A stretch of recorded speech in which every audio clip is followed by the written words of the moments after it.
I love my cheap Squire Bullet Stratocaster, and not just because it was my first ever electric guitar. In fact, I've gone through a few more various Strat-style guitars since. But Fender didn't start creating great electric guitars there. That credit goes to the just as popular Telecaster, with obvious headstock differences, body shape differences, controls/output differences, and maybe most important tonally, pickup differences.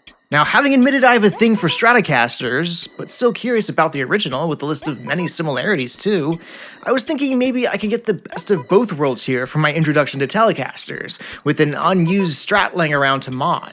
Converting one's hardware and electronics onto the other was a little bit of a jigsaw puzzle before deciding to commit to a fully insane, stitched-together Frankenstein's monster. You can skip to a full comparison of my original Stratocaster to the new Frankenstrat at this timestamp. Otherwise, there was quite a few little steps to get this thing to come alive first. This is Kevin from Said Too Much.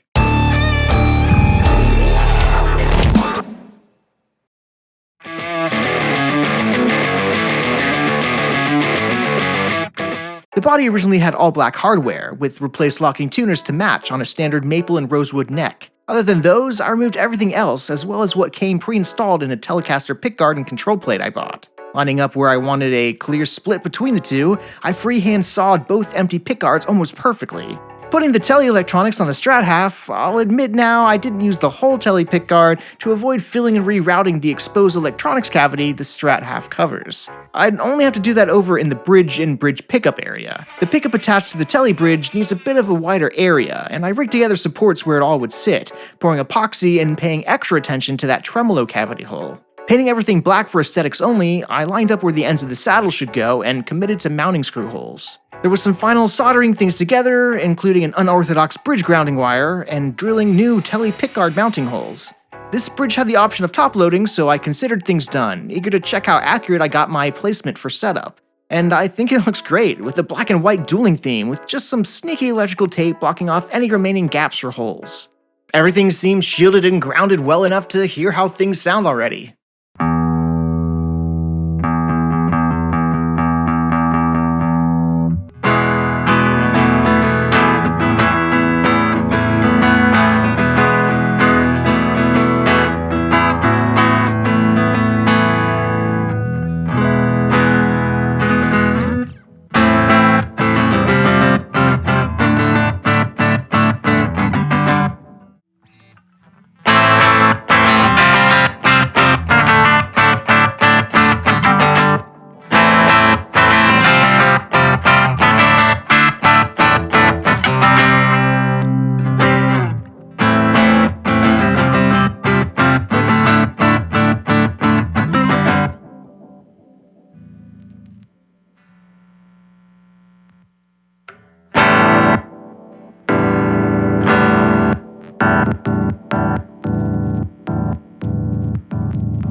So what do y'all think?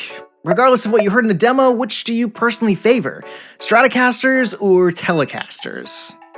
This is obviously just more for the fun of the build and not really a true comparison between strengths and weaknesses either has over the other. Feel free to share your own personal experiences between the two for a proper discussion on that down below. To put things frankly, I think people are what actually creates 90% of an instrument's feel outside of their stereotypes. Electric guitars are more often seen experimenting with each other's different attributes over being in a purebred form too, right? I mean, even my original Stratocaster has Les Paul borrowed humbucker style pickups. I know I'm probably preaching to the choir here, so bringing the focus back to the mod itself, let me know if any other styles to possibly piece together on it too. I'm embracing the Frankenstein's monster motif here, and actually think I might get crazy adding the Tele's infamous B and G bending mods, with the spring cavity of the old tremolo already routed out there. For now though, enough said. For early video access, raw instrument tracks, and more exclusives, find our community on Patreon and consider adding your support. Said too much.